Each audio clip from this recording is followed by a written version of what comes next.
Entonces, parece que ahí estoy grabando. Voy a dejar de compartir la pantalla. Sí, estoy grabando. Voy a volver a compartir la pantalla. Entonces, como les estaba contando, para situarnos un poco, todo el módulo circula o circunda en torno hacia un proyecto de educación para la salud. Ya, si no se ve, por favor, me tienen que avisar ya, por audio. Entonces, los proyectos de educación para la salud se basan en necesidades ya, que se pesquisan a través de instrumentos, ya se van a pesquisar necesidades, ya, y qué tipo de necesidades vamos a pesquisar. Vamos a hablar largo y tendido de las necesidades. Las necesidades que están expuestas es como un resumen de varios marcos teóricos. En general, ustedes de lo que se propongan mirar, siempre hay muchos autores que plantean ópticas distintas. Entonces, vamos a revisar no en profundidad, sino que a grandes rasgos, dos principales. ¿Ya? Y en general, la mayoría de los autores que hablan de necesidades lo hacen en un contexto de desarrollo comunitario, de desarrollo eh, enfocado hacia el desarrollo, ¿ya? En contexto de pobreza, economía, etcétera. Pero en torno a lo que son necesidades educativas en salud, generalmente son pesquisadas por instrumentos, que hoy día también vamos a mirar, instrumentos tales como cuestionarios, entrevistas,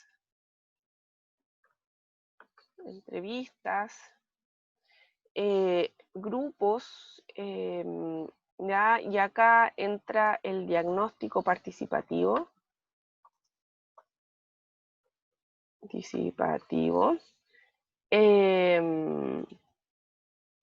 El diagnóstico participativo que tiene que ver lo que hace, como las necesidades que levanta, que autorreporta un grupo comunitario, y observación.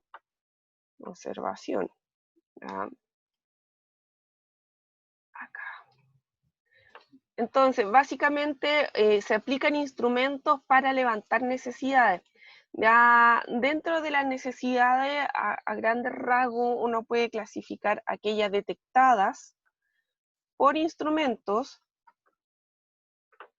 o mal llamadas necesidades reales. Yo ahí hago un poco de cortocircuito porque todas las necesidades son reales. Lo que pasa es que hay algunas que son detectadas, objetivadas por instrumentos y hay otras necesidades que son reportadas, reportadas por la comunidad. ¿Ya? Una vez que se levantan las necesidades, ya se procede a la etapa de diseño. Diseño del proyecto. Y luego la ejecución. Y posteriormente la evaluación, pero ojo, la evaluación puede estar, se circunscribe en distintos momentos. Ya tenemos la evaluación que se hace antes de ejecutar un proyecto.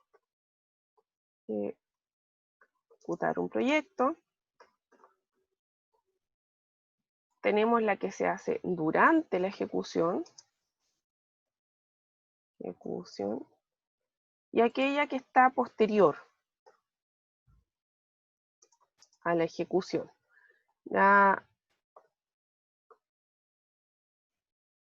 De posterior a la ejecución, uno que puede medir, inmediatamente posterior a la ejecución, uno puede evaluar ciertos resultados. Y estos resultados pueden ser inmediatamente posterior a la ejecución o en el largo plazo. Y estos resultados inmediatos uno los mide en cambios, en conocimiento, actitudes y prácticas.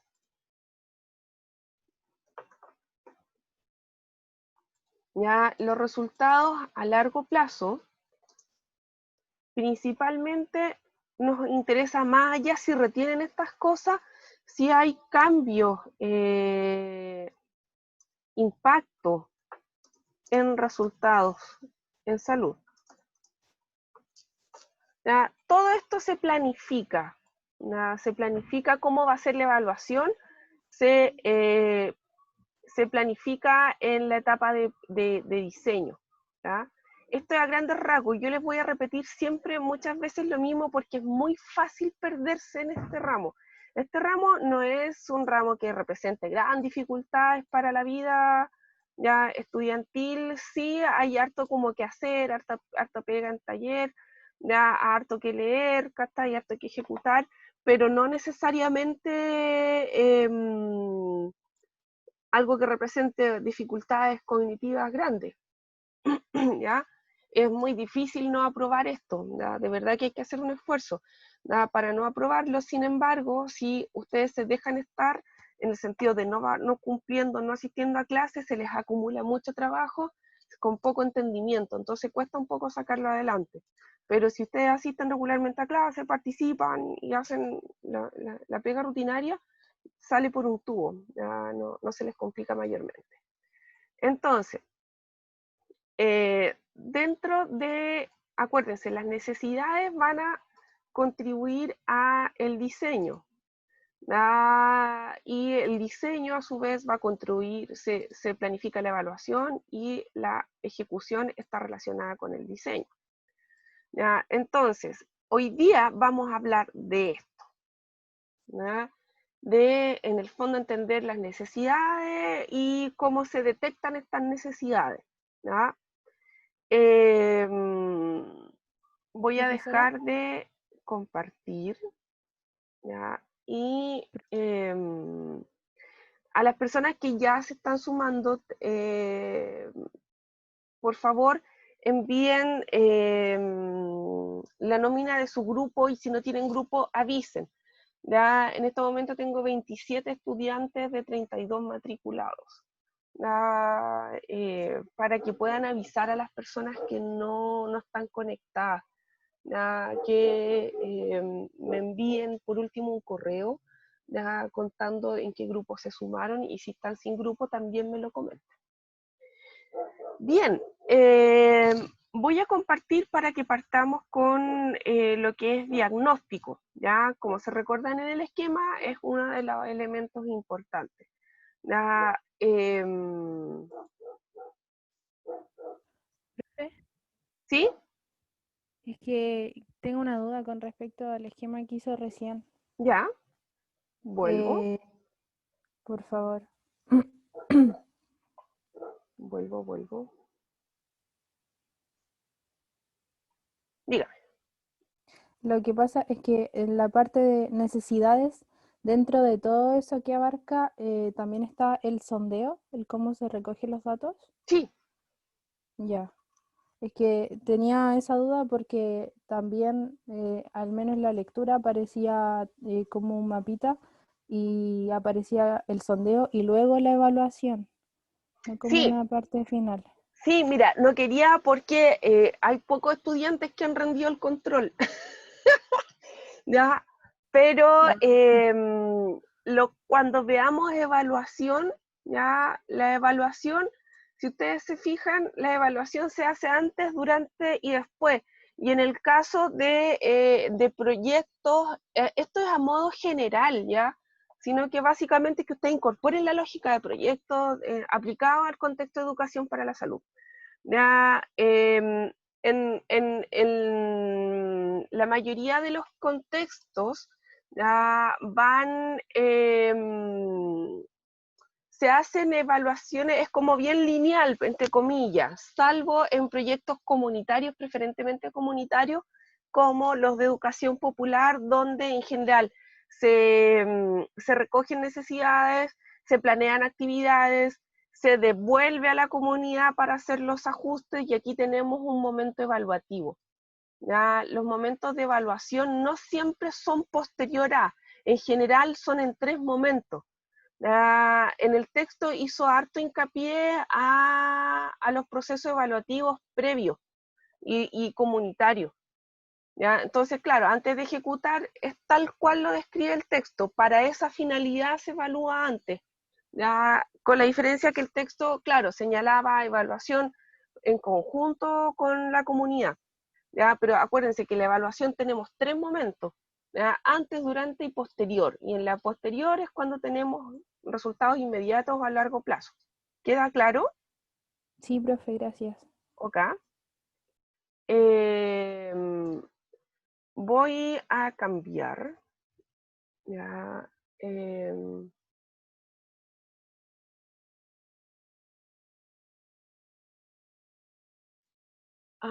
Perfecto.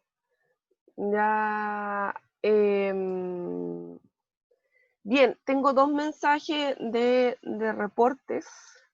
Ya, voy a actualizar. Y en esta sección, claro, me metí por el link de Educando y me llevó a la otra sección. Puede que hay algunos que estén en otra sección, no sé qué habrá pasado. Ya, a ver, a lo mejor a las 12 nosotros tenemos que reunirnos ya con la otra sección y dejé el link para la profe invitada, pero la sala de reuniones es lo que está avisado arriba.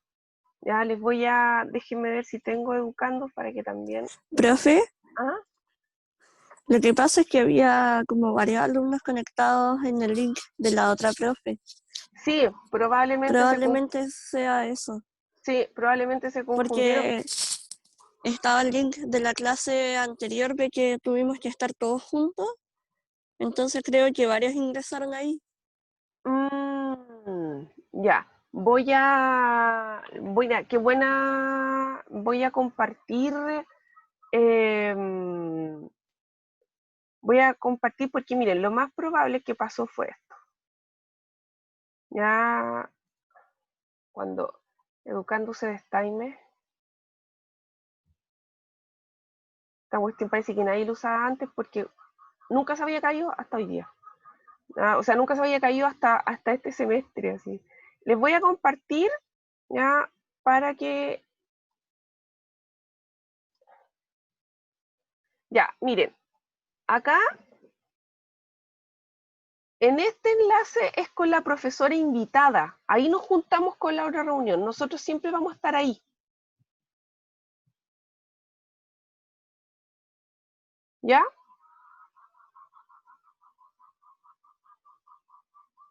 Esto es lo que ustedes ven. Entonces nosotros siempre vamos a estar ahí. ¿Ya? Pero en la sesión de hoy tenemos profesora invitada, entonces ese es el enlace con la profesora invitada, ya que es a las 12. Pero nosotros vamos a estar siempre aquí. ¿Ya?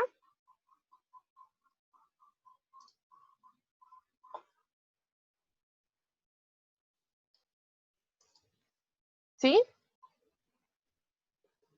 Para que pasen el aviso, porque la sala de reunión siempre va a ser la misma y donde está ahí. Pero hoy día tenemos que juntarnos a las 12 con la otra sección porque tenemos un profe invitado. Entonces, ese es el enlace. Yo creo que eso pasó. Nada, para que se vayan sumiendo. Bueno, todavía tengo tengo tres estudiantes que andan perdiendo el espacio, yo creo que están en la otra sesión. Ya luego los voy a reunir con las personas que estaban sin grupo, ya se logró armar un grupo, se los voy a copiar ya por chat para que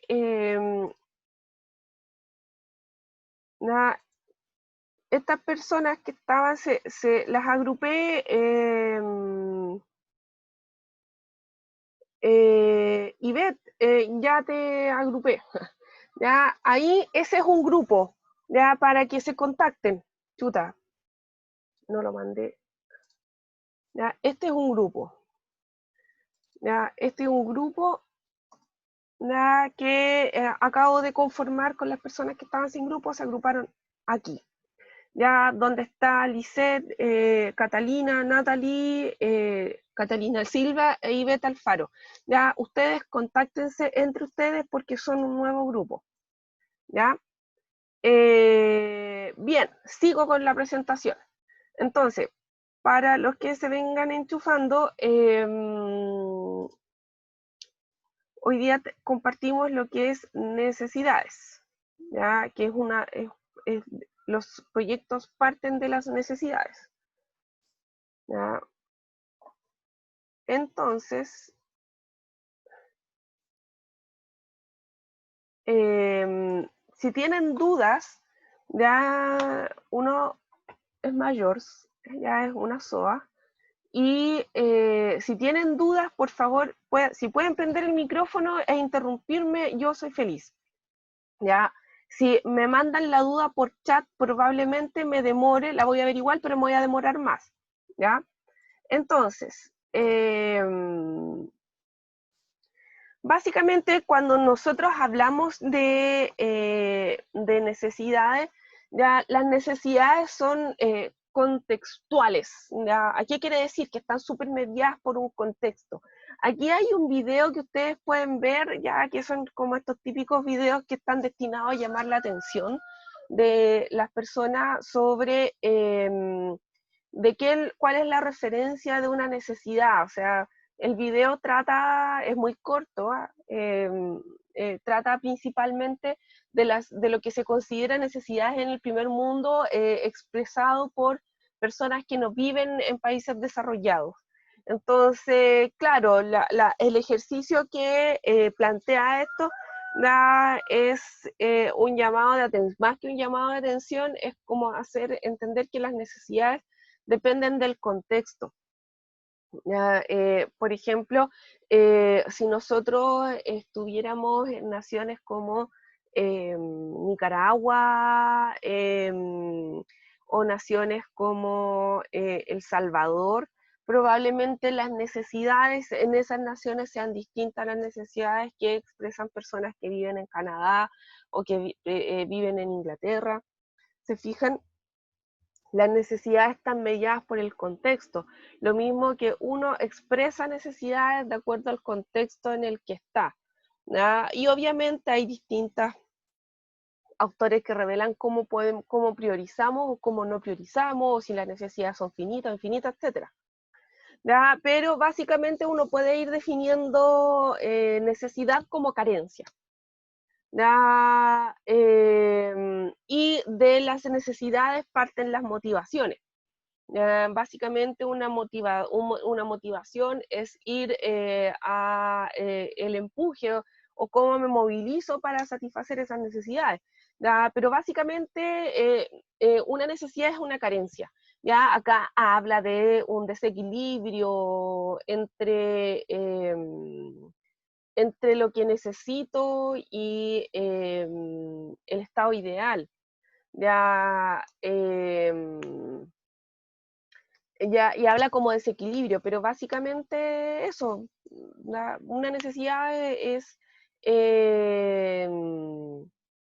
tiene que ver, es siempre en referencia, en relación a, ya puede ser un estado referente, ¿ya? Y yo comparo mi situación actual con este estado referente y establezco que hay una necesidad porque hay carencia o hay exceso en relación a este estado inicial, ¿ya? Y me movilizo para resolverlo.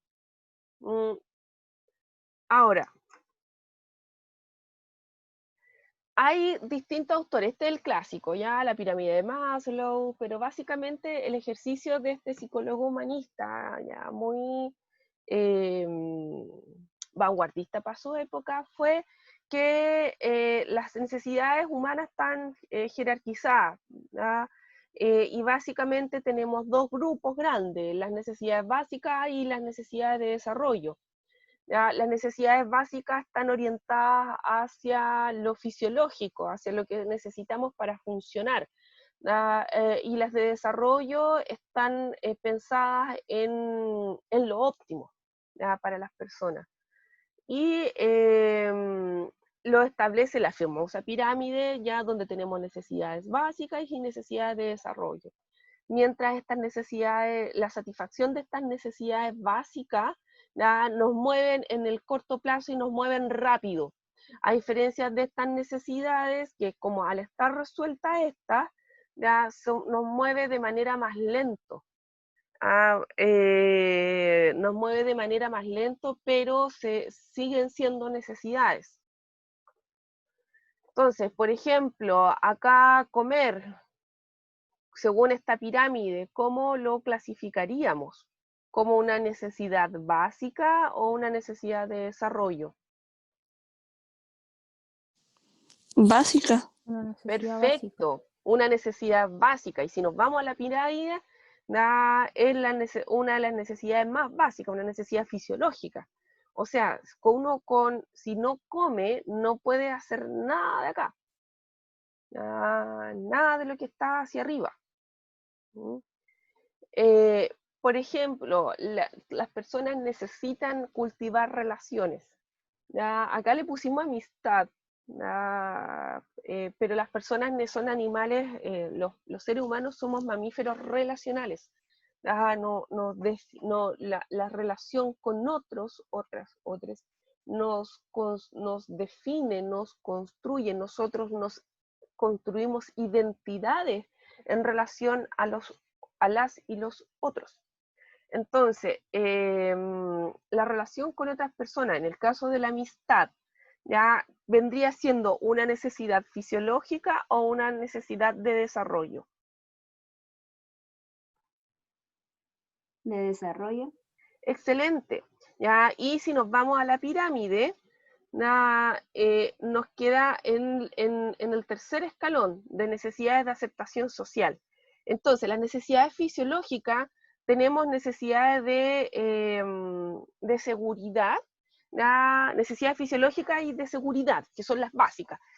Y de ahí para arriba vendrían las necesidades de desarrollo, que parten con la necesidad de aceptación, necesidades de autoestima y necesidades de autorrealización. Entonces, por ejemplo, si nosotros en una nación, hablemos de Chile, en Chile como nación, como Estado, más Estado, sino como nación o plurinación, principalmente es muy sensible la people a la seguridad pública. De hecho, las amenazas a la seguridad pública moviliza a las personas, ya sea la amenaza a la seguridad pública desde los tumultos de personas o desde los mismos agentes del Estado. En general, moviliza mucho a las personas y es un nicho de ideofacturas, por así decirlo, y de amoldamiento de las personas. Por ejemplo, cuando nosotros escuchamos los discursos de las campañas políticas, cierta ala política le habla principalmente acá a las necesidades de seguridad. De hecho, las campañas se centran en la salida a la seguridad, a la cubierta de necesidad que hacen sus propuestas. Y recuerden, si las necesidades fisiológicas que están más abajo no están cubiertas para todos, no están cubiertas para todos y todos, no hay un piso mínimo al cual esté garantizada para todas las personas, todos los habitantes, es muy difícil que una nación pueda avanzar hacia arriba. ¿Ya? Ahora, Magnif es chileno, ganó como uno de los premios Nobel alternativos de economía, sustentabilidad, etc. Magnif fue candidato a la presidencia Magnif compitió con Frei Ruiz-Tagle en el 93 en las elecciones presidenciales, con Frafra, no sé si Frafra fue antes, pero Magnif compitió por la izquierda extra concertación, ¿ya? Y el tipo en esa época planteaba cosas que están súper contingentes actualmente. ¿Ya? Sin embargo, la campaña era horrorosa, por lo tanto las ideas quedaron ahí nomás. La campaña era tan penca que Magnif salía como tocando piano, ¿cachai? No se le sacó trote a las ideas que este hombre lograba. Magnif establece una lógica, ojo, que sobre necesidades humanas hay harto escrito y hay hartos autores. Acá solamente estamos remitiendo como a las dos corrientes, no a las dos corrientes principales, sino que a dos corrientes de las que Manfred Magnif murió el año pasado, chileno, ya académico de la Universidad Austral, perdón, y Manfred Magnif establece que las necesidades humanas las categoriza, por así decirlo. Establece que las necesidades son finitas, ¿ya? Y son clasificadas.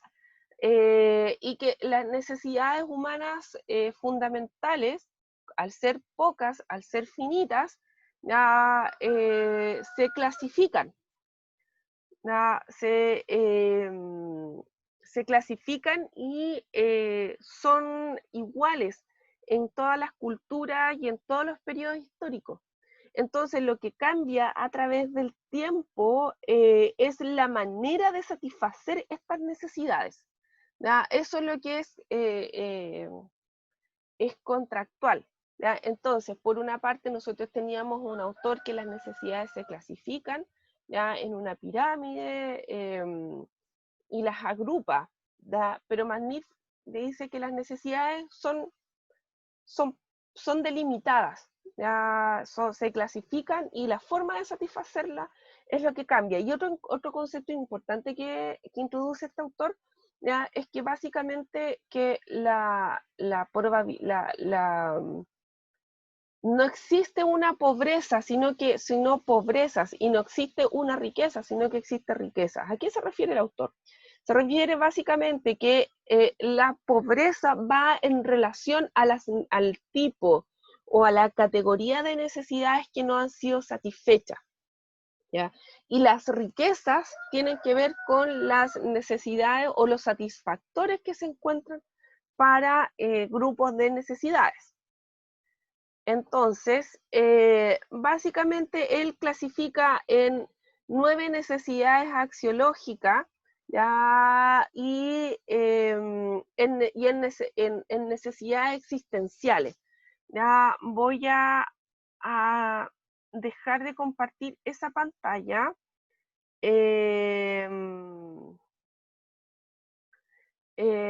Y voy a compartir otra pantalla, ¿ya? Para que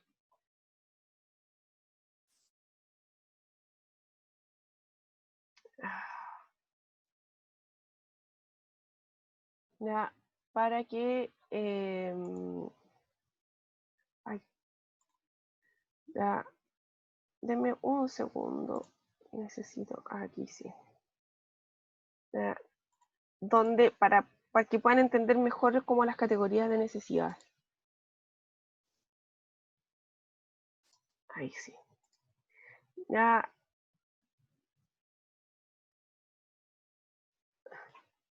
Esto lo tengo acá. Mi imaginación estaba ahí. Esto, ¿ya? Entonces, él clasifica en necesidades según categorías existenciales, ¿ya? Y en necesidades axiológicas, ¿ya? Por ejemplo, es la conjugación de... ¿ya? Y estas necesidades axiológicas las clasifica, dice, son 9. Y estas 9 necesidades se configuran en base a estas otras categorías, estas 4 categorías que son existenciales.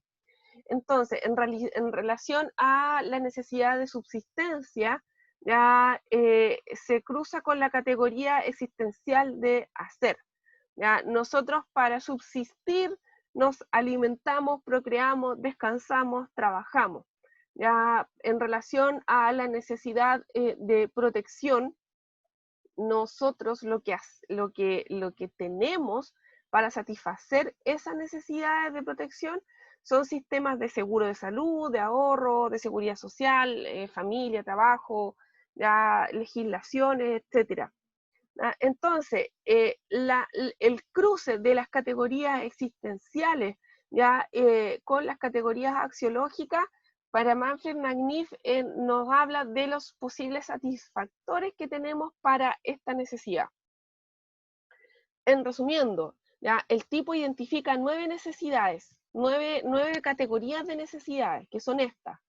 Ya, los enlaces están todos en la presentación, ¿ya? Y estas necesidades se van configurando de acuerdo a estas categorías existenciales: ser, tener, hacer o estar, ¿ya? Y las formas de satisfacerlas también son las formas de los satisfactores a estas necesidades se clasifican, pero las formas de satisfacer estas necesidades están conforme a los contextos sociales, históricos, y eso es lo que va variando. Bien, voy a dejar de compartir esta pantalla y voy a compartir esta otra.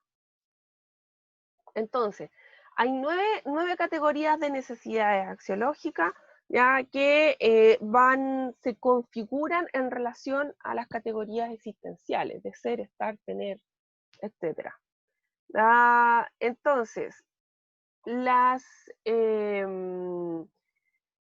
no hay una forma de satisfacer o un satisfactor para una necesidad, ya no, o una necesidad para un tipo de satisfactor, sino que hay un satisfactor puede contribuir a la satisfacción de múltiples necesidades, y a su vez una necesidad puede requerir de diversos satisfactores para estar resuelta. La relación entre necesidad y satisfactor es variable. Es variable y depende principalmente de las circunstancias. Entonces, dentro de los satisfactores, Manfred los clasifica en 5 grupos. Aquellos satisfactores que están presentes para satisfacer una necesidad, pero destruyen, por eso se le llama violador, destruyen o invaden la posibilidad de satisfacer otra.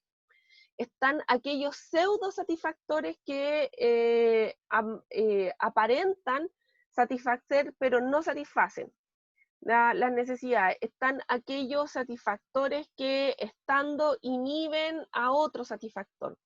A diferencia de este destruye otra necesidad. ¿Ya? Esto de acá. Este destruye, este inhibe la satisfacción de otra necesidad. ¿Ya? Tenemos aquellos satisfactores que contribuyen a una necesidad y aquellos satisfactores sinérgicos. ¿Ya? Por ejemplo, uno de los satisfactores sinérgicos es la lactancia. La lactancia materna contribuye a satisfacer necesidades inmunes, nutricias y afectivas de un ser humano. Por lo tanto, este satisfactor es sinérgico, porque un acto contribuye a satisfacer varios necesidades. Entonces, algunos ejemplos de cómo se comportan estos satisfactores hasta acá. El armamentismo va a contribuir a satisfacer la necesidad de protección, pero destruye las necesidades o la forma de satisfacer la necesidad de afecto, de libertad, de participación, etc. ¿Ya? En el caso de la necesidad de ocio, claro, se puede satisfacer a través del consumo de televisión, pero este satisfactor va a inhibir el entendimiento, la identidad, la creación, etc. Ya, la necesidad de identidad puede estar satisfecha a través de moda, pero aparenta satisfacer esa necesidad de identidad, porque la moda sigue siendo tendencia. ¿Ya? Por lo tanto, no, claro, si bien uno me puede identificar con un grupo determinado, pero es en forma aparente, ya no en no en una construcción de identidad propiamente tal, que toma bastante tiempo. Y que por lo demás las identidades no son fijas, sino que son profundamente móviles. Ya es cosa que ustedes puedan revisar su propia trayectoria, o sea, de cuando tenían 13 años hasta ahora, básicamente son identidades muy distintas. ¿Sí? En caso de los satisfactores sinérgicos son que como les explicaba, satisfacen la necesidad simultánea, o sea, simultáneamente otras necesidades. Y uno de los atributos es que generalmente ponen en jaque racionalidades que son dominantes. Ya, por ejemplo, las personas que amamantan dentro de los que enfrentan obstáculos es principalmente racionalidades dominantes, que es como ya se relaciona mucho con la forma de mirar la infancia. En general, la infancia la forma de mirar la infancia está cruzada por el adultocentrismo, que le llamamos, que hay una anulación del sujeto niño, bebé, sino que está presente solo la visión del adulto que tiene de este sujeto, y este sujetito, no existe. ¿Ya? Entonces, lo hegemónico es el adultocentrismo. ¿Ya? Y de hecho ustedes mismos pueden, cuando ustedes están cerca de niños, siempre piensan en el adulto que los está criando, pero no en la existencia de ese niño o niña. Entonces, en general, el adultocentrismo suele ser muy hegemónico, ¿ya? Y por lo tanto hace como un poco de cortocircuito cuando la lactancia materna es demandada por el niño, niña o bebé. Y es demandada y el niño, niña, bebé sabe cuándo, cómo, qué cantidades, con qué frecuencia, etcétera. Ya puesto que este niño, niña, bebé está satisfaciendo una necesidad, ¿ya? Una necesidad de subsistencia. Pero a su vez la lactancia es un satisfactor sinérgico, o sea, satisface otras necesidades. Ya, ahora, acá hay otros satisfactores que suelen ser sinérgicos. Ya habíamos hablado como un satisfactor que está en la categoría de satisfactor inhibidor, que es la televisión comercial, que satisface la necesidad de odio, de ocio, pero inhibe las necesidades de la satisfacción a la creación, a la identidad, pero sin embargo la televisión cultural también suele satisfacer el ocio, pero estimula la satisfacción de creación, de identidad, de entendimiento. Esa es la noticia. Acá está la noticia al enlace sobre la muerte. Manfred escribió, investigó y estuvo activo hasta el último día, y yo diría que fue uno de los primeros ecologistas latinoamericanos. El tipo fue bien, bien visionario. Entonces, con respecto a lo que es diagnóstico de necesidades en salud, ya nosotros buscamos necesidades educativas en salud y tenemos en la forma de pesquisar estas necesidades, tenemos necesidades sentidas y necesidades detectadas o mal llamadas reales, porque todas son necesidades reales. ¿Ya? Pero las necesidades detectadas son aquellas levantadas por instrumentos, y las necesidades sentidas son aquellas que son reportadas por la comunidad. Yo, en base a cuáles puedo planificar, en base a cualquiera de las dos o en base a ambas. Las necesidades sentidas no son menos importantes que las detectadas, las levantadas por instrumentos, y al contrario, estas no son más prioritarias que estas. En general siempre se sugiere partir en los enfoques de educación para la salud, ya sea a través de un consenso comunitario entre estas dos, o bien en base a lo que la comunidad decida. Ahora, acá hay algunos ejemplos educativos en salud. En cuanto a la educación para la salud, como lo habíamos visto en la clase anterior, está en relación a todos los ámbitos, a todos los ámbitos de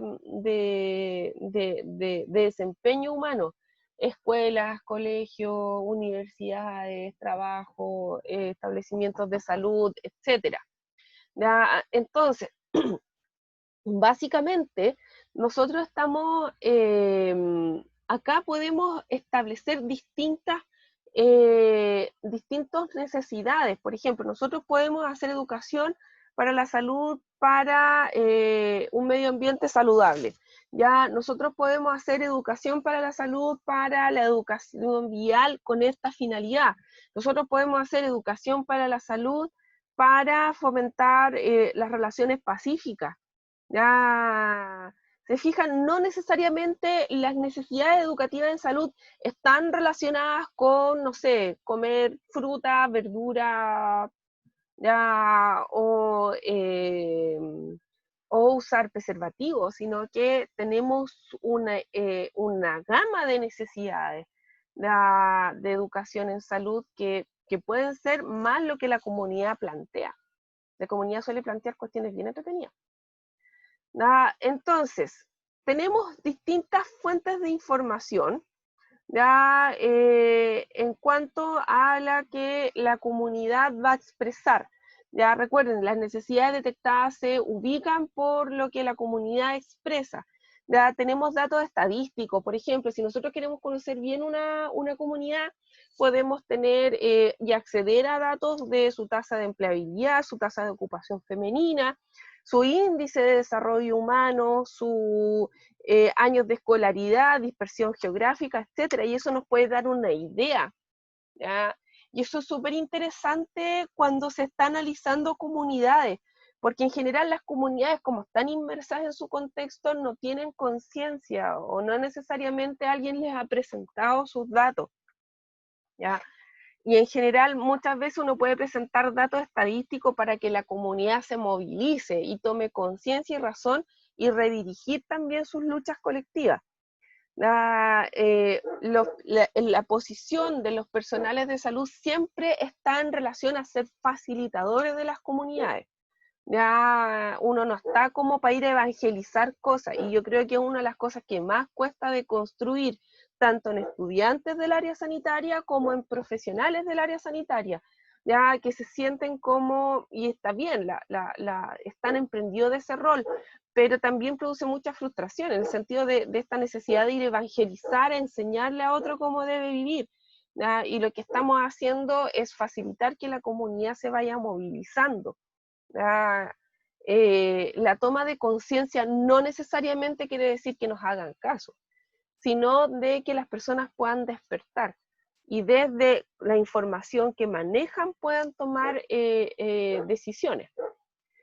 También nosotros podemos, el establecimiento de salud de un municipio nos puede contar cuántas personas tiene inscritas, qué edades tienen estas personas, qué categoría de ingresos tienen. Las organizaciones sociales son valiosísimas la información que nos pueden aportar, porque son las que están en terreno, ¿ya? Las instituciones también, o sea, lo que nos puede aportar el CERNAMEG en una comunidad versus lo que nos puede aportar la DIVECO, también son, los mapas o territorios también son importantes, porque ahí podemos ir haciendo el cruce de lo que nos van afectando las organizaciones. Por ejemplo, yo en una población, en una comunidad, puedo tener identificado con mapas cuántos clandestinos hay, cuántos puntos de ventas de droga hay, cuántos puntos de botillerías ilegales hay o botillerías están, cuántos facilitadores hay, etcétera. Ya las organizaciones me lo van reportando y yo lo voy marcando en mi mapa. Y hay otras fuentes de información que son los datos que pueden aportar las ONG, ya, que son los trabajos de investigación o documentales que pueden estar con la zona. Ya hay mucho arte popular que está liberado, ya, que nos pueden presentar relatos de comunidades.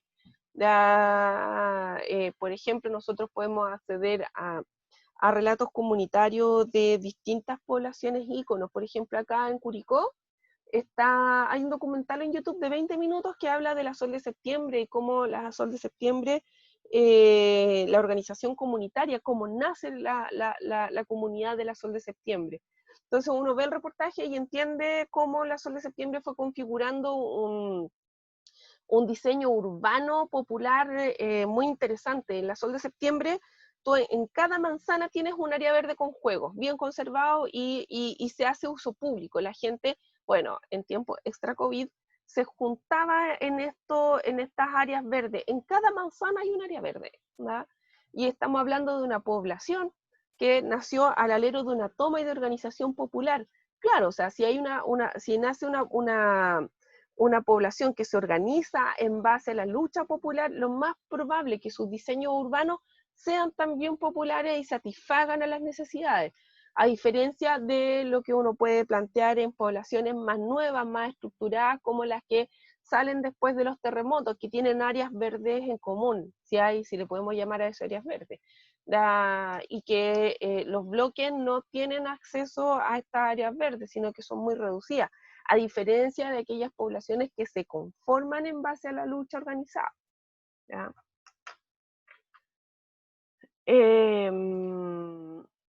Bien, entonces, en base a la información e identificación de los principales problemas de salud y las potencialidades, ya aquí hay preguntas que pueden guiar el análisis. Yo recomiendo que si les tocara hacer alguna vez este trabajo, se hagan estas preguntas. O sea, yo tengo la información levantada, recogida y colocada en el mapa y puedo, conjunto a mi equipo, hacerme estas preguntas. Las respuestas grupales a ciertas preguntas suelen guiar tan solo los análisis, no tan solo los análisis, sino que también los planes de acción.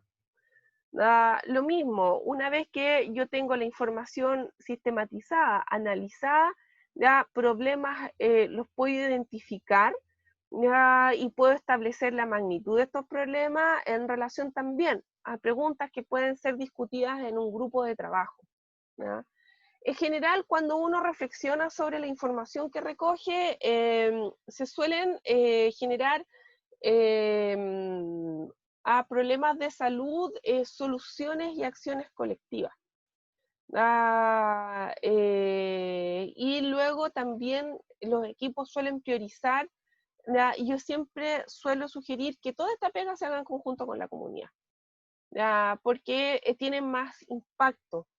Si las personas participan activamente de sus proyectos, suelen tener mejor impacto, mejores coberturas. Bien, voy a hacer una pausa, voy a dejar de compartir.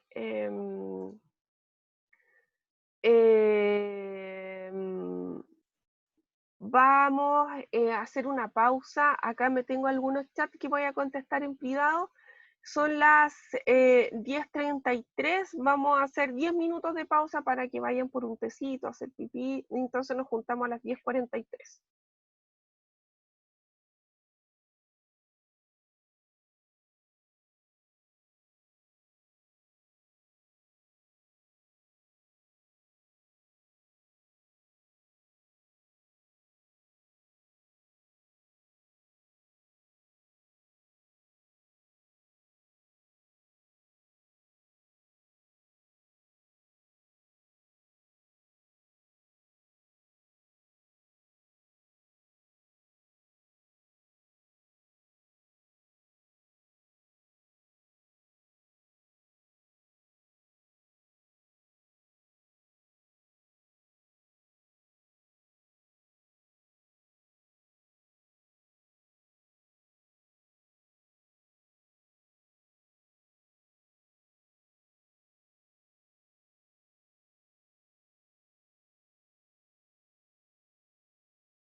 profe, que tiene, no sé si nos está hablando, pero tiene el micrófono. Ya, gracias, me acabo de dar cuenta.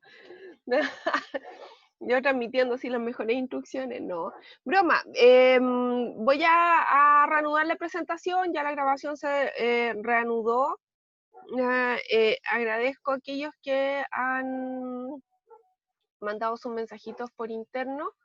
Les cuento que si me mandaron un mensaje hace menos de 5 minutos, por favor me lo reenvíen, porque mi conexión se cayó y volvió a levantarse. ¿Ya? Así que perdí todo el chat. Alguien me escribió ya un email para contarme que estaba sin grupo, así que lo voy a sumar a los actuales 3 compañeros que están sin grupo y le voy a enviar por interno para que se sumen. ¿Ya? Entonces,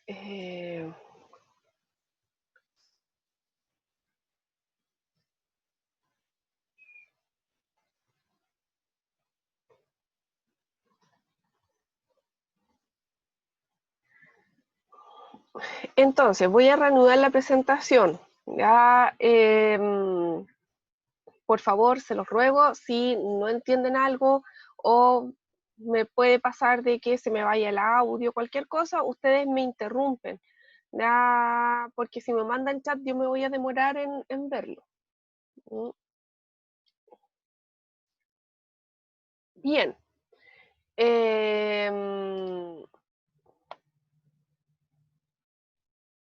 Dentro de el diagnóstico de necesidades, nosotros tenemos técnicas. Recuerden que las necesidades, tenemos necesidades detectadas, necesidades sentidas. Las necesidades detectadas o mal llamadas reales son necesidades que se levantan por instrumentos y que se tabulan. En cambio, las necesidades sentidas son aquellas reportadas por la comunidad. Básicamente, cuando nosotros, acuérdense que nosotros tenemos necesidades, ¿cierto? ¿Ya? Las necesidades establecen como una gradiente entre lo deseable y lo que hay, ¿ya? Independiente de cómo se clasifiquen estas. Entonces, esta gradiente que nos moviliza a satisfacer las necesidades, ya en el ámbito de salud le llamamos motivación hacia la salud. Entonces tenemos algunos componentes teóricos ya, que sustentan la motivación hacia la salud. Casi todas las personas que hemos adoptado cambios de conducta generalmente lo hemos hecho en base a una motivación. Por ejemplo, hay algunas personas que dejaron de fumar en el contexto de pandemia.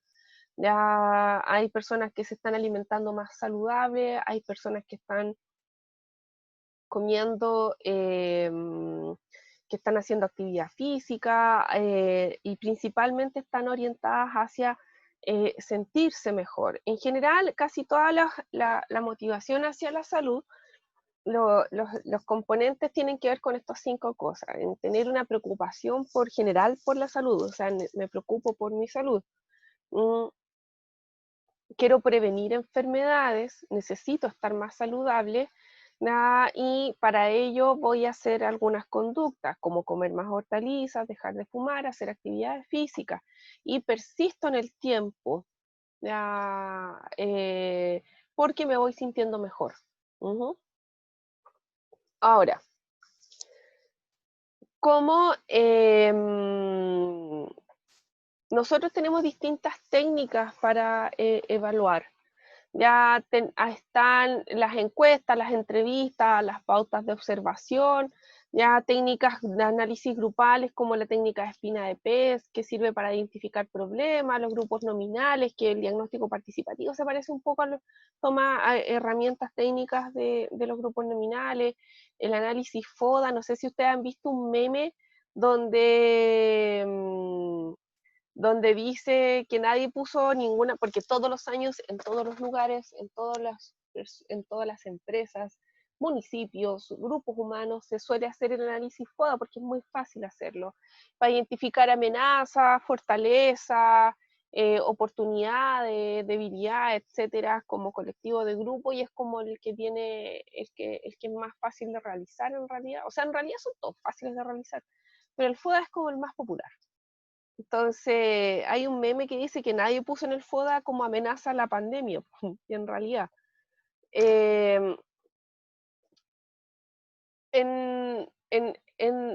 Cuando se aplica esto en terreno, ya un diagnóstico de educación para la salud tipo, ya estamos hablando en contexto no pandémico, en general alguien hace una pauta de observación del entorno, alguien define un mapa del entorno, se toman fotografías, se entrevista a algunos agentes clave, estudiantes, profesores, directivos, y a las personas que se les va a aplicar el proyecto se les suele aplicar encuestas y también se suelen recoger datos del entorno.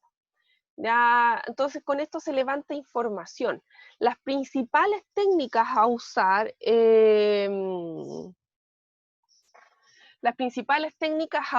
a utilizar serían las entrevistas. Las entrevistas generalmente se les da el tratamiento de técnicas cualitativas. Las entrevistas suelen, desde el discurso del entrevistado, se suelen levantar categorías o elementos que nos hablen de lo que está pasando en el entorno. Las encuestas o cuestionarios, las pautas de observación, que acá tenemos observación no participante y participante, y el diagnóstico participativo, que son técnicas de levantamiento grupal de información. Entonces, la entrevista cualitativa es la obtención de información mediante una conversación, ya sea con una persona o varias personas, donde esta conversación nos ayuda a levantar información, ¿ya?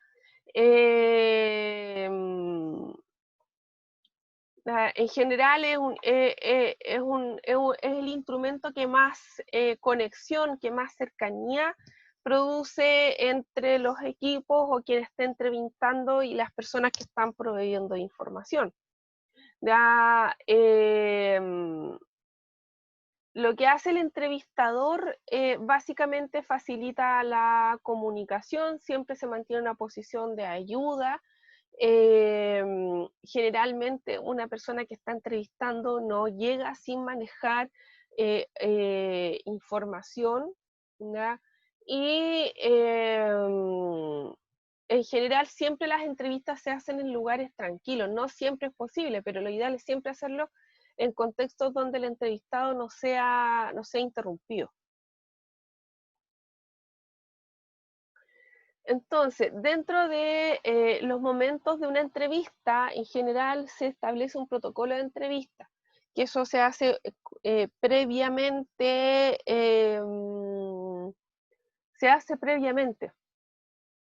¿ya? Un protocolo de entrevista, ¿ya? Donde se establecen como los pasos a seguir para quien vaya a aplicar la entrevista y para quien también es entrevistado.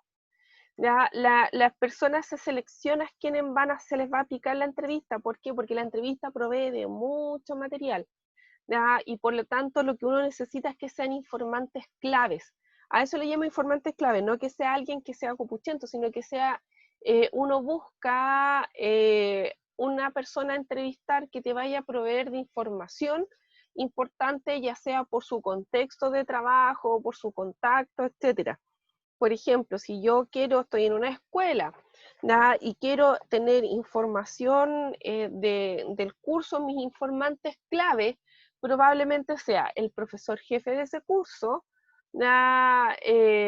algún apoderado de ese curso y probablemente tú, el presidente de curso de esa comunidad. ¿Ya? Ellos van a ser los informantes clave a los cuales voy a entrevistar. ¿Ya? Se establece el contacto, se coordina la entrevista y se aplica el protocolo de entrevista. Ya, y luego se cierra, obviamente, la entrevista. Los protocolos de entrevista en general establecen como las preguntas y se va lo que se dice, ya la consigna de partida, las preguntas, ya está como todo eso descrito antes. En general, cuando yo parto hablando con alguien, las personas uno tiene que como romper el hielo, ya crear un ambiente de confianza para que esa persona hable. Por ejemplo, si yo estoy entrevistando a pobladores de una comunidad, obviamente tengo que conversar de su contexto, crear un ambiente cordial donde la persona se sienta cómoda conversando. No voy a partir diciendo, mire, soy estudiante de tecnología médica, ¿dónde venden droga aquí? Probablemente esa persona no te cuente. Ya, fíjense cómo entrevista Pancho Saavedra. Generalmente Pancho Saavedra como que sobreactúa un poco. Ya Pancho Saavedra en general, si la señora está cocinando, él se pone a cocinar con ella a pesar de que el tipo, no sé, se corte un dedo, ¿cachai? Porque siempre le pasan cosas. O si hay gente sembrando, él se pone a trabajar con esa persona y va conversando de otras cosas y echando como se dice vulgarmente, echando la talla, bromeando, creando un ambiente muy cordial y ahí la gente después le cuenta todo. ¿Ya? Fíjense, no sé si han visto lugares que hablan, a Pancho Saavedra le cuestan un montón de cuestiones así como brutales incluso. Y porque el tipo, claro, crea un ambiente muy cordial, muy empático. Y por eso la gente te va contando. Pero si tú no creas ese ambiente, la gente no te va a contar nada en realidad. La entrevista cualitativa no siempre es muy flexible. Ya, si bien hay una pauta que son cosas que a mí como entrevistadora me va a recordar qué es lo que no se me puede pasar por preguntar, ya en general las entrevistas van siendo sumamente flexibles, porque se va apareciendo información. Entonces, generalmente, claro, uno establece una pregunta base y después va haciendo preguntas de seguimiento, a veces como que resume un poco para ver si entendió bien. Ya las preguntas si bien hay una pauta, esa pauta es como para guiar un poco, pero no es rígida. No es como, no sé, si uno de repente pregunta, bueno, ¿y cómo se siente hoy día? Y la persona se te pone a llorar, uno no pasa así como ya. La segunda pregunta es, cuénteme de su vida. No es así. Uno generalmente va creando un clima, del contenido que va sacando del entrevistado, va, va viendo si hace preguntas de seguimiento, si recapitula, etcétera. La entrevista cualitativa es una herramienta bastante útil porque se obtiene muchísima información. Bueno, dentro de sus ventajas que se puede aplicar a casi todas las personas que puedan comunicar. Permite profundizar en temas, permite dar una mirada que no te va a dar otros instrumentos, y la desventaja que las coberturas es muy limitado la cantidad de entrevistas que voy a hacer. En general, claro, obtengo tanta información de pocas que consume mucho tiempo.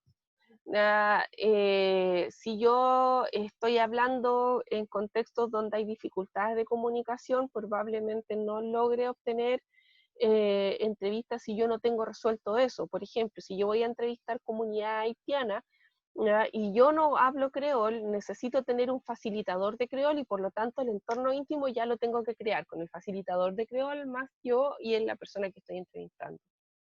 Requiere tener bastante habilidades blandas, ¿ya? Para poder crear este entorno de confianza donde las personas te van a contar cosas, y hay que manejar el tema del cual estás entrevistando, obviamente. Tenemos de las preguntas, tenemos preguntas abiertas y preguntas cerradas. Las preguntas abiertas plantean ampliamente, por eso se llama abierta, y exigen que las personas conversen. Y en esta conversación, o sea, las preguntas abiertas son pensadas para que las personas hablen. Y cuando hablan poco hay que volver atrás y volver a crear este ambiente de... Porque, por ejemplo, acá, si uno le pregunta a alguien que habla poco, ¿cómo se desarrollan hábitos de salud a los alumnos del colegio? La persona puede que te conteste normalmente. Ya, entonces, el entrevistador, bueno, ¿y qué entiende usted por normalmente? ¿Cómo sería eso? ¿Ya? En general las preguntas abiertas exigen preguntas que van siendo de seguimiento para que la persona vaya conversando más o vaya aclarando algo que dijo o vayamos escarbando en frente a términos. Las preguntas cerradas en general se conciben en base a un espectro de preguntas. Sí, no, a veces, quizás, tal vez. Tiene una respuesta breve. En general, las preguntas cerradas uno las evita en una entrevista cualitativa. Y cuando estamos haciendo una entrevista cualitativa y la persona se nos pierde o se interrumpió porque a veces, no sé, estás entrevistando a un profesor y llegó alguien a pedirle algo, o estás en la sala y alguien entró, o pucha, preguntaste de una manera desafortunada y la persona se cerró, o se te está desviando de un tema. Por ejemplo, cuando tú estás entrevistando a agentes comunitarios, sobre todo a líderes comunitarios de localidades un poco más rurales o más marginales, esa persona siempre te va a vomitar las demandas que tienen. Ya, tú vas a preguntar, no sé, por lo que cocinan o el tipo de alimentos que compran o consumen, y la persona te va a contar que hay drogadicción, te va a contar que hay prostitución, que hay balazos, que hay delincuencia, etc. Entonces, en general, uno no puede decir, ya, pero cuénteme lo que le digo, po. Porque la persona no te va a hablar más o te va a mandar a freír a buena parte. Básicamente, cuando tú estás en una entrevista en profundidad y la cosa se te desvió, te dejó de hablar o no te está entregando información, uno tiene que relanzar. Entonces, ya puedes hacer una pausa, los silencios suelen ser incómodos para las personas, entonces uno administra un poco los silencios. Ya no vas a estar 5 minutos sin hablar, pues, ¿cachai? Sino que haces una pausa, ya, o puedes repetir las últimas palabras o frases, puedes ir resumiendo. Ya, por ejemplo, cuando uno se está entrevistando a alguien haciendo radio, ya, o grabando un podcast, suele cada cierto tiempo hacer resúmenes de lo que el entrevistado te dijo para confirmar si vamos bien o no, o si el entrevistado quiere agregar ideas. Uno puede como decir, mire, hemos hablado de A, B y C, pero veamos, me gustaría que profundizáramos en A. ¿Ya? Entonces tú vas a ahondar en el tema, vas a profundizar junto a tu entrevistado. Y uno puede volver a preguntar lo mismo, ¿ya? Que a veces suele pasar, no sé, como ya me habló de los balazos, la drogadicción, los narcotraficantes, pero ok, ahora veamos, ¿qué compran las personas en su kiosco? Ya, puedes citar un texto o una entrevista. ¿Ya? Usted dijo en esta entrevista que puedes crear un descanso, ¿ya? Para conversar informalmente con esa persona y volver a conectar. Puedes contar algún dato olvidado o anécdota de las cosas que sucedían antes. ¿Ya? Por ejemplo, cuando estás entrevistando a personas mayores, siempre puedes hablar de cómo eran las cosas antes. Y en general salen hartas cosas cuando tú entrevistas a profesionales de la salud, por ejemplo, que llevan 30 años trabajando juntos, tú les puedes hacer recordar de cómo eran sus contextos de trabajo en los 80, ¿ya? Y salen datos salen anécdotas bien entretenidas y a la vez estimula a la persona que siga conversando, o bien le dicen, mire, vamos a llegar hasta acá y nos vemos en un tiempo más, que también es posponer. Bueno, aquí hay un resumen de ejemplos y situaciones de una entrevista cualitativa. Ya, en general hablamos de preguntas, tenemos como áreas, ya, sobre lo que conoce esa persona, las fuentes de información que maneja, la experiencia o la opinión, qué es lo que te interesa de ese entrevistado. Acá tú tienes preguntas principales y preguntas preguntas de seguimiento que puedes ir haciendo, ya si, para que la persona te vaya contando más sobre las preguntas principales. O una vez que tú crees que ya, y para asegurarte que no hay nada más que te tenga que contar, puedes hacer preguntas de sondeo. Ya, pero esto es como una matriz bastante buena si están empezando a hacer entrevistas o quieren en algún momento hacer entrevistas. Ya las entrevistas permiten obtener muchísima información, muchísima, muchísima, muchísima, porque estás viendo un fenómeno o una situación con los ojos de las otras personas, de los involucrados. Bien, acá cómo se desarrolla una entrevista, la consigna de contacto, que está todo protocolizado, ya el consentimiento, cómo partimos, cómo se desarrolla y cómo se cierra. Bien, en el caso de las encuestas, también es un procedimiento de investigación, es un instrumento que está muy, muy, muy estructurado, es una pauta que está definida propiamente tal, ¿ya? Y las encuestas siempre tienen preguntas cerradas, siempre son preguntas categorizables, ¿cachai? Que tienen respuestas predefinidas. ¿Ya?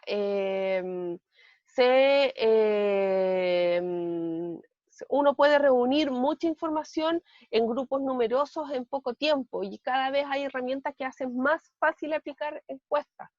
Antes uno tenía que imprimir, ordenar a los cabros, pasarle las encuestas, después tabular. Ahora no, uno genera un formulario, envía un link y la encuesta está resuelta. ¿Ya? Entonces, dentro de las ventajas, las personas proporcionan información tabulable que se recoge en poco tiempo.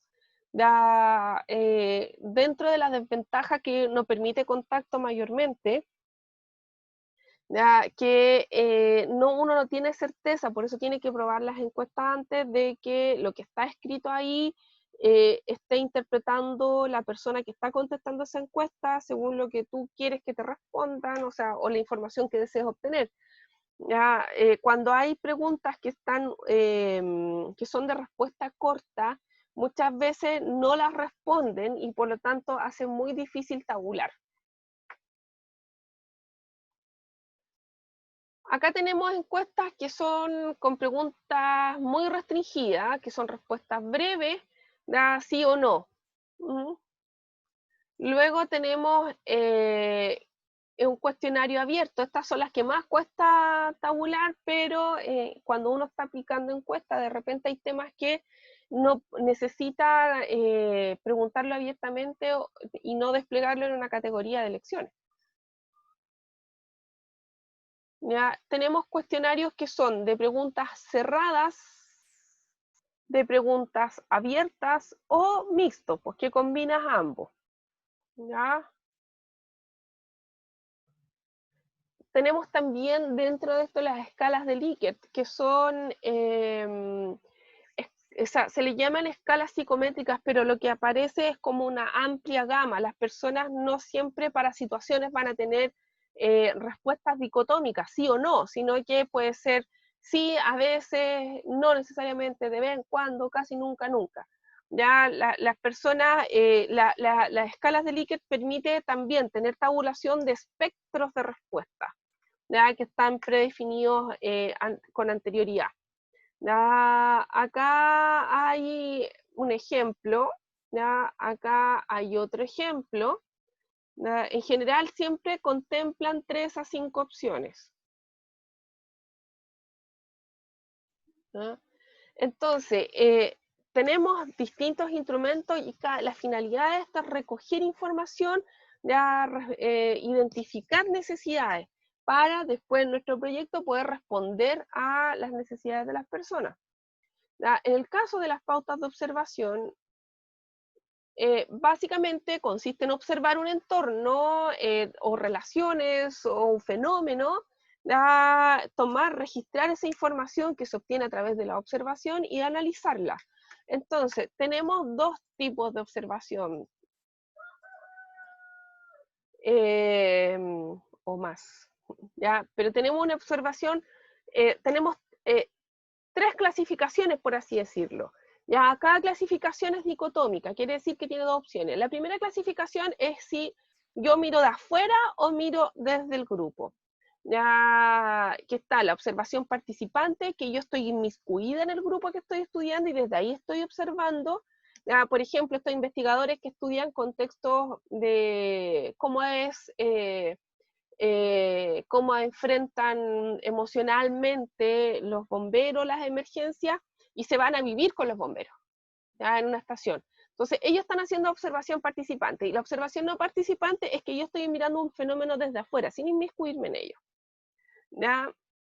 Luego tenemos un segundo tipo en relación a la estructura. El primer tipo ya tiene que ver a si estoy participando o no. El segundo tipo tiene que ver, disculpen,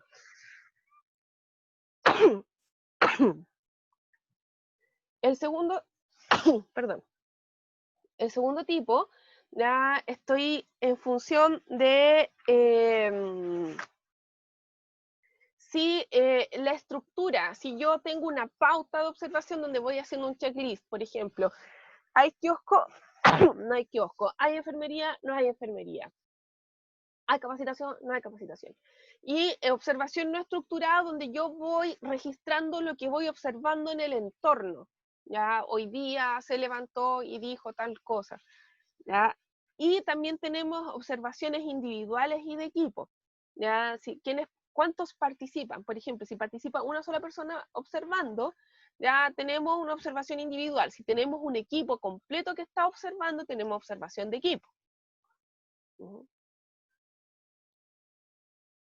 Entonces, lo que yo les he explicado, la observación participante, cuando el investigador se incluye en el fenómeno observado, ¿ya? Y la no participante es cuando la persona está desde afuera, ¿ya?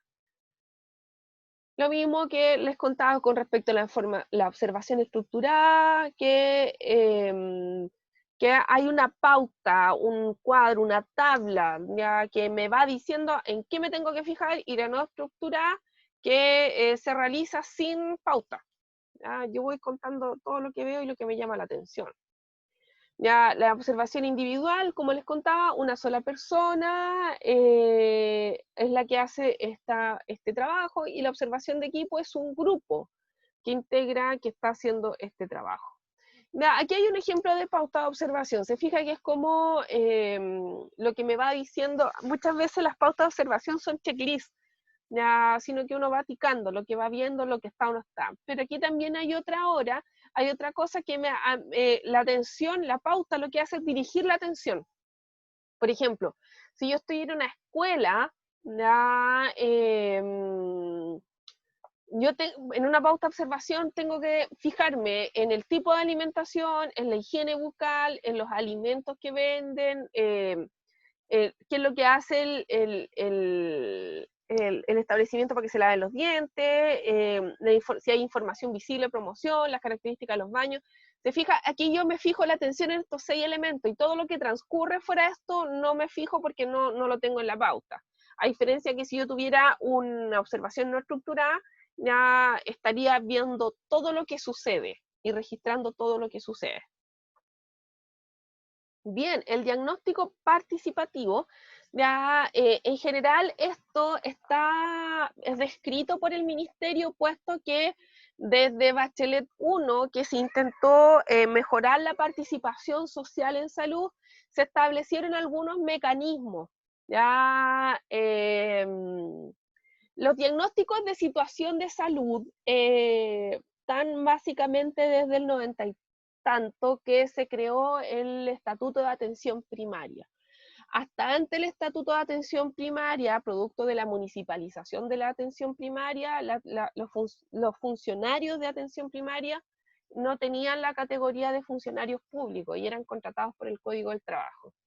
luego de una lucha social importante de los gremios de salud, se creó el Estatuto de Atención Primaria en el 90 y algo, ¿ya? Y dentro de lo que asigna el Estatuto de Atención Primario, que las atenciones sean per capita, o sea, por cada persona válidamente inscrita, se asigna una cantidad de recursos. Y para que esa cantidad de recursos tan onerosa, que va entre las 6 y las 7 lucas por ser humano inscrito, lleguen finalmente los establecimientos de atención primaria, todos los, más o menos en forma bianual o anual, tienen que presentar sus diagnósticos de salud.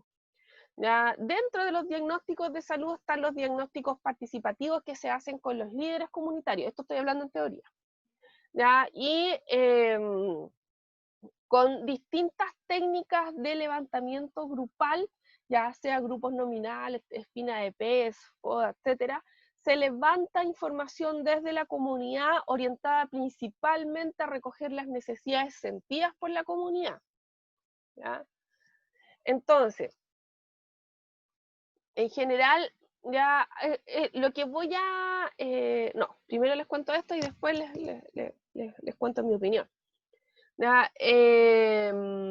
Básicamente, esto levanta necesidades sentidas por las comunidades. Conocemos la realidad y la situación de las personas desde las personas.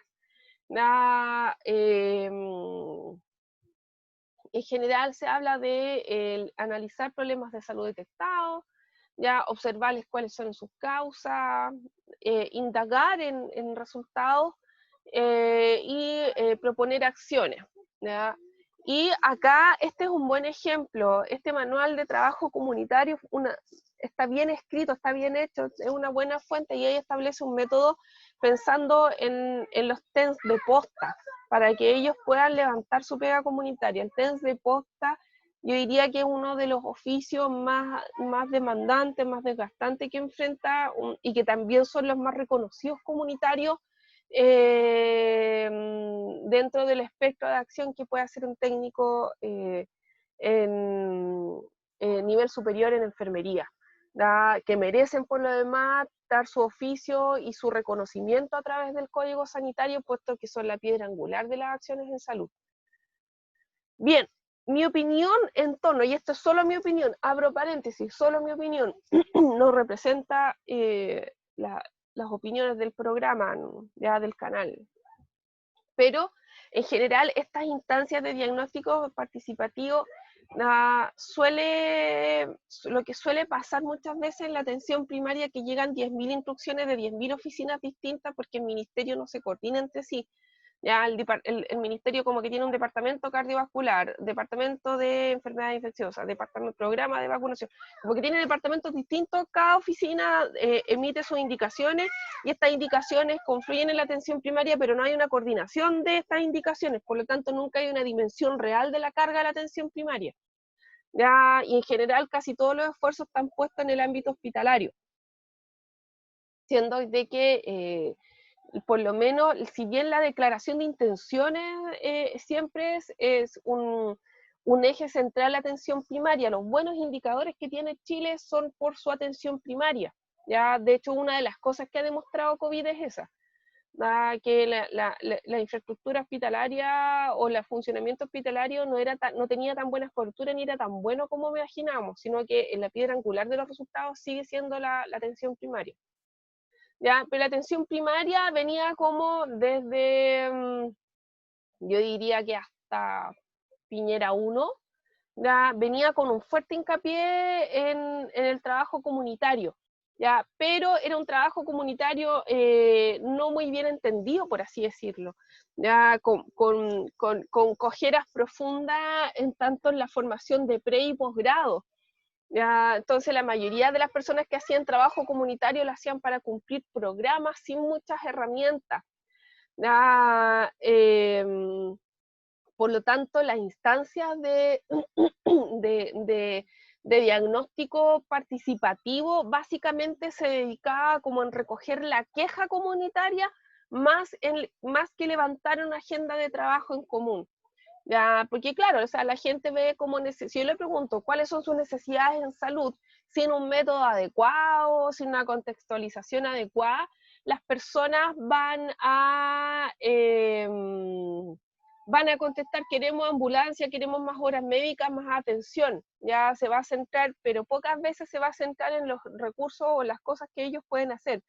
Pero si uno, con un método adecuado, con discusiones adecuadas, por ejemplo, es muy distinto tener a las personas reunidas en círculo y preguntarles, ¿qué necesitan ustedes? A que si yo planteo temas y hago y favorezco la discusión en grupos más pequeños, los manifiestos de estos grupos más pequeños van a hacer cosas bastante sorprendentes. ¿Ya? Bastante sorprendente, las personas de necesitar, de manifestar una necesidad, no sé, queremos una ambulancia 24/7, pueden manifestar que necesitan más información sobre cómo estar sano. Entonces, a lo que quiero decir, y con esto cierro mi paréntesis de mi opinión, ya que los métodos por los cuales yo recojo la información son determinantes finalmente en la información que yo recoja. Ya, sobre todo cuando se está trabajando con comunidades. Bien, a modo de pequeña síntesis, es necesario levantar necesidades, ya ver también qué soluciones tenemos para esas necesidades, no olvidar que las necesidades son carencia o discrepancia entre lo ideal y lo que debiera, entre lo que hay y lo que debiese haber. Generalmente para una necesidad puede haber más de una solución, y los diversos componentes de un problema de salud van a dar origen a los objetivos de un proyecto. Bien, voy a dejar de compartir. Ya voy a dejar de compartir y hasta ahora tengo 6 grupos y creo que están todos los estudiantes finalmente agrupados. Ya aquellos estudiantes que su grupo estén sin nombre, yo les voy a asignar uno, si le quieren colocar nombre, me mandan el nombre y yo lo dejo con el nombre que ustedes me manden. Ya, vamos a dar de descanso hasta las 11:32 para que revisemos el taller que hay que hacer, ¿ya? Así que vayan a hacer pipí, a tomarse un cafecito, a comerse un pancito y nos juntamos en 10 minutos más.